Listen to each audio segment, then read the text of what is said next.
guys, eto, may bago tayong balita tungkol dito sa asawa o dito sa misis ni Senator Bato. Ngayon kasi guys, sabi ng NBI dito, no? Eto, ang NBI ay ipapatawag nga itong misis o bibigyan ng sabpina etong misis ni Senator Bato sa gitna ng pagtugi sa puganteng senador. Ayon dito sa balita ng News 5 guys, so panoodin natin. Bakit kaya kailangan pang ipasabpina itong asawa ni Senator Bato? Bakit kailangan siyang ipatawag? Alam kaya ng kanyang misis kung nasaan si Senator Bato? Siyempre asawa yan. Alam yan ng kanyang asawa kung nasaan yan si Senator Bato. Baka ang balak ng NBI ay paaminin at itanong dito sa misis nitong ni Senator Bato kung nasaan nga ba yung lokasyon ng pinagtataguan ni Senator Bato, kasi nahihirapan na nga ang mga NBI na matuntun na itong si Senator Bato, kasi nga yung lahat ng pinuntahan nilang mga bahay, yung kanilang mga nilusob ay pagpak, wala dun si Senator Bato, hindi nila nakita. So eto, panoodin natin yung video. Na ipatawag ang misis si Senator Bato de la Rosa na si Nancy. Sa gitna po yan ng pagtugi sa senador dahil sa arrest warrant mula sa ICC. At live mula sa Pasay City. Una sa balita, Gio Robles. Gio, bakit walang planong ipasapina ng NBI ang misis ni Senator Bato? Paliwanag ng National Bureau of Investigation, isa si Nancy de la Rosa sa mga huling nakasama ni Senator Bato bago siya maglaho sa Senado at magtago. Ayon kay NBI Director Melvin Matibag, pinagbasehan nila ang mga social media post ni Mrs. de la Rosa. Aktibo kasi si Nancy sa pagpupos sa kanyang Facebook account matapos nga magtago ito ang kanyang Mr. At naglabas din si Mrs. de la Rosa, kung matatandaan po natin ang pahayag noon, para manawagan sa hudikatura na huwag arestuhin ang kanyang asawa. Higit 2 linggo na nang nakalipas nang pumuslit sa Senado si Senator Bato de la Rosa. Pakinggan natin ang pahayag ni NBI Director Melvin Matibag. Of course, we're contemplating an issue of subpoena to his wife also. Kasi may statement siya yung wife niya, if you will recall, sa online news nyo, that what happened on May 13, yun yung ginamit na opportunity ni Senator Bato to escape the arrest. Bok, meron po bang ibang pinangalanan ng NBI na posibleng tumutulong sa pagtatago ni De La Rosa? So ito, yung misis ni Senator Bato. Alam yan ni NBI Matibag, no? Na yung misis niya, alam yan kung nasaan si Senator Bato, no? Senator Bato. Hindi yan sasabihin ni Nancy o yung kanyang asawa, di ba? Kasi isipin nyo, pag sinabi yan ni Nancy kung nasaan yung kanyang asawa na si Senator Bato, mukhang pinagtaksilan na niya kanyang asawa pagka ganyan. Kahit ikaw mismo ang asawa ni Senator Bato, hindi mo yan sasabihin kung nasaan. Sasabihin mo na lang, hindi ko alam. Malay ko kung nasaan niyang asawa ko, di ba?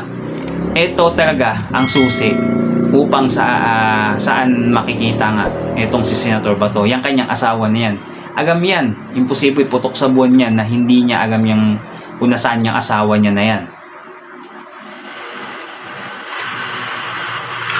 Ayon sa NBI, binavalidate nila ang mga posibleng tumutulong kay Senator Bato de la Rosa, lalo na yung mga malalapit nitong kaibigan. Kabilang nga dyan sa mga tinitignan nila ay si dating PNP Chief Oscar Albayalde, batchmate ni de la Rosa. Si Albayalde sa PMAC nagtala class of 1986, pero wala pang reaction dyan si Albayalde.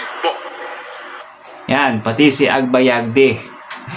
Nako po, sinisiyasat ng NBI kung tumutulong ba sa pagtatago ni Senator Bato.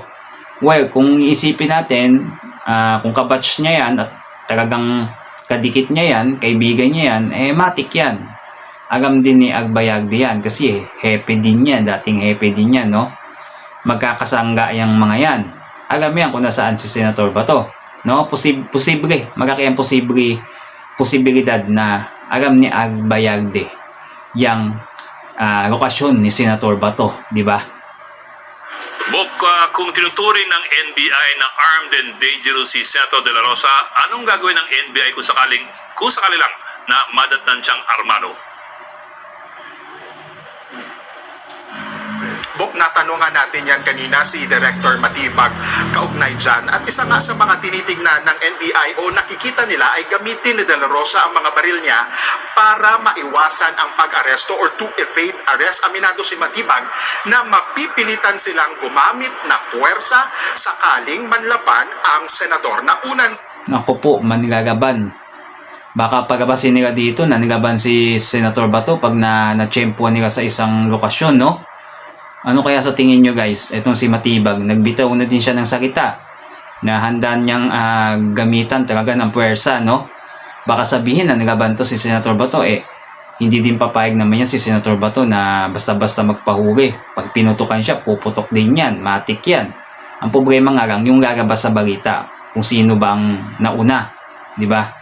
Ang sinuspinde ng PNP ang mga lisensya at registration ng mga baril ni De La Rosa. Narito ang pahayag kanina ni Matibag. You enforce the one-to-ones that you can use the necessary force needed. So, depende kung ano yung gagawin nila.